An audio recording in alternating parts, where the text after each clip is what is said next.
kizoba kimeze kuri uyu wa kane igenekerezo rya 28 ntwarante umwaka wa 2024 mu gitondo hitezwe imvura mu ntara za Rumonge, Bururi, Makamba, Rutana hamwe na Karusi. Haritezwe kandi ikirere kirimwo ibicu vyinshi mu ntara za Mwaro, Ruyigi, Ngozi hamwe na Kirundo.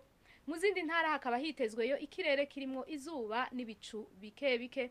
Ahazoba hakanye kurusha handi ni mu ntara ya Ngozi, aho ibipimo bizoba biri kuri dogere Celsius 13.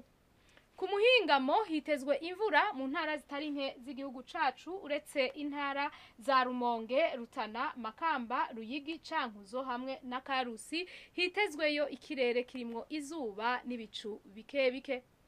Ahazorangwa ubushuhe kurusha handi ni mu ntara za Cibitoke na Bujumbura, aho ibipimo bizoba biri kuri dogere Celsius 29.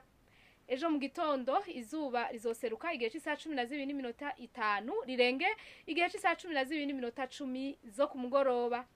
Amakuru atekanya ikirere agarukiye ngaha, mwayateguriwe n'ikigo ca Ijebu kijejwe ivy'ibirere na Nadia Ndayizenje na yabashikirije.